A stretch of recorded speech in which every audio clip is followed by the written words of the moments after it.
Hi, Dr. J. Smith here again. What a year it's been, 2020. I'm sure many of you in the future, when you look back at this year, you're going to think of this year as the year of the pandemic because it has affected all of us, you who are watching, me here in the United States. The whole world has been affected by the pandemic. But there have been other things happening this year that are also significant. We've already gone through much of the difficulties for the Qur'an, the holes in the narrative, the difficulties with the alif and the qira'at, and that has been taking up our time in the last 3 months. But while that was happening, another interesting set of articles were being published. One in January of this year. On the 10th of January, an article was published by a Saudi journalist called Ahmad Hashem on the Saudi Opinions website. And what was fascinating about this article is that finally, as a journalist, as a Saudi journalist, admitted that there were errors in the Quran, and not just insignificant errors, and not just a few. He talked about as many as 2,500 errors. He said that the reason for this is because it was a human book, not a sacred book. And then he gave many examples of these errors, some of which he referred to. Let me just quote what he said. The Quran in its present form contains errors of spelling, syntax, and grammar. It is estimated that there were about 2,500 such mistakes. They were made by the committee tasked with the compiling the Quran and include the addition or omission of letters in some words or the substitution of one letter for another. And he gives example after example after example. One he gives in chapter 68, verse 6, where there was an extra ya that was added. In chapter 25, verse 4, I won't go into all the intricacies of what he said there. In chapter 28, verse 9, he goes and gives reference to these errors. And then he goes on and says, when the Quran was written, the Uthmani script, it was formed by several of the Prophet's companions and several members of the following generation, and they deserve credit for the efforts they made according to their ability at that time. However, the legacy they left can be developed and amended if there is a better and more convenient alternative, as was done in later years when diacritics and punctuation marks were added. That's the alif and the qira'at that we've been talking about for the last 3 months.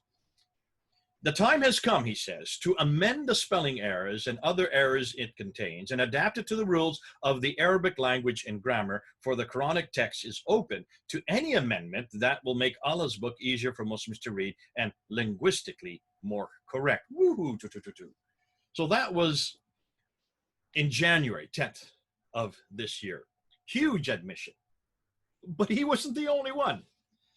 Then on July 20th, which is just a little over a month ago, another liberal Saudi website called Alif printed an article by Jarjes Gulizada, who is a Kurdish-born, Iraqi-born, actually, editor of the Iraqi magazine Baghdad. So he's an editor who's now publishing in this Saudi website.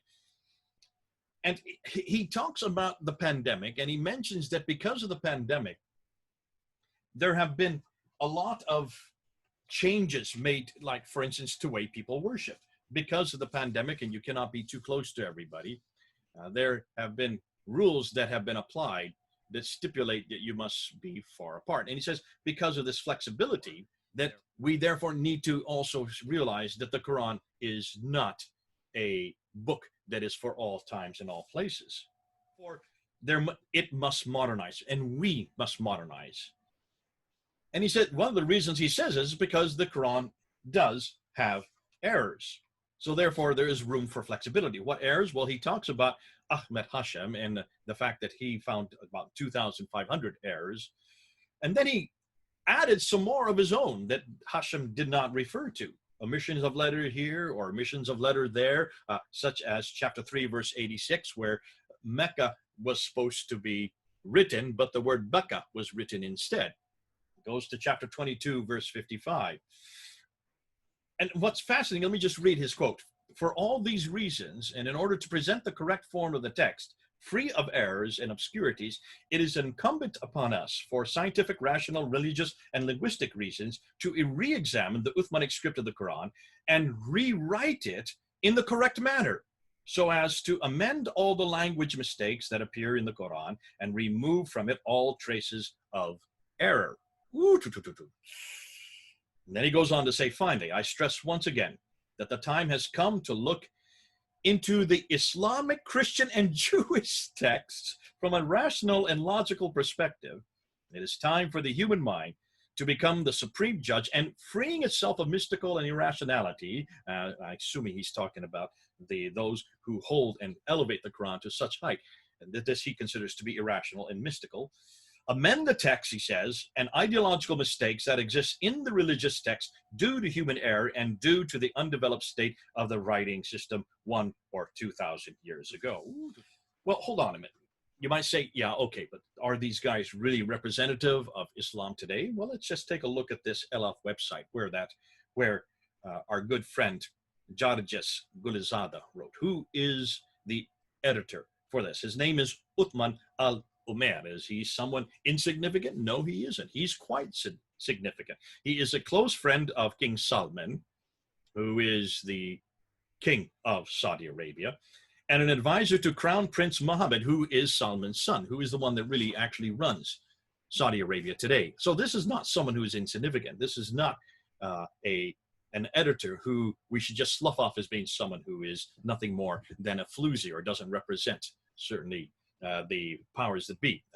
You can see he does represent the powers that be. Why is this coming up right now? Well, I think for very good reason. Not only because of what has been happening with the academic investigation of the Quran, and we have been investigating, and a lot of us have been investigating. Listen, these errors are nothing new to us. We know what our good friend Don Brubaker has found just with looking around, finding around 4,000 of these changes. Now, of course, Muslims would like to say these are nothing more than scribal errors. Folks, these cannot be scribal errors. You cannot be that inept and that incompetent.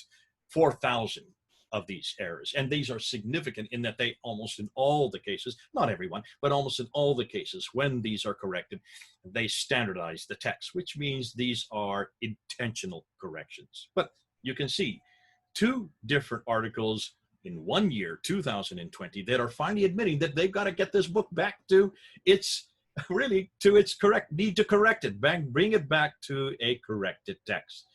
Blaming it on the earliest committee, those who put it together way back 1,400 years ago, and saying now we need to make sure that we do this today, and even excusing it and said if we can change and be flexible enough to change different ways of worship, such as separating people when they pray, which the Quran has an injunction for. If we can be that flexible, then why can we also not be flexible to bring the Quran back to its corrected state, which is fascinating, because then he went on and said we need to do the same thing with all scriptures. Well, folks, let me tell you something. The Bible, we've been doing that for years. In fact, the Bible has done that, has already had that kind of test. Because we don't make the claims the Quran, or I should say that Muslims make about the Quran. We don't make the same claims. We've always said that the Bible is written by men. Muslims have never said that. They would never accept that it's written by men. Well, here you have 2 journalists that are saying that very thing. You're having 2 Muslims that are saying that very thing. These are not floozies. These are well-known journalists, and they're also writing in Saudi Arabia, the center of Islam. Folks, if you really want to come back to a book that's already passed, that doesn't have these problems, that we don't have to excuse for, and that we don't have to rewrite again to eradicate all these errors like you do with the Quran, come on back to the Bible. Come on back to the Bible. It's fascinating. This is becoming quite a year. And it's going to go down, at least in my memory, as probably one of the best years. In my almost 40 years of working in Islam, I've never seen it this good. I've never seen this many changes that are coming about. I've never seen the Quran put up to scrutiny like we are before. I've never seen admissions, not only by Yasser Qadi and Shabir Ali, but now by 2 other writers, Ahmad Hashem and Jarajes Gulizada. Thank God they're being honest. Thank God they're admitting and saying what most will not say. Now, they are getting reactions, huge reactions. There have been furious reactions. And there have been calls for their insolence and insulting the Quran, harming Allah's book, as it says. That's what happens when you stand against the norm and when you stand against the radicals over here on the right.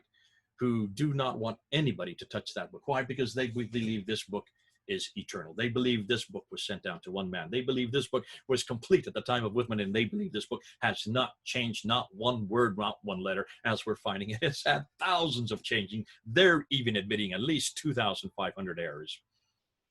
Well, folks, I think I've said enough. I think you know where we're going with this. I think you know what has to happen. This book needs to be brought back down to earth again. And it's being done so now by 4 different scholars and journalists just in this year. What's waiting for us in 2021? Who knows? Come with me. We'll be there, and we'll keep reporting. This is Jaden. Over and out.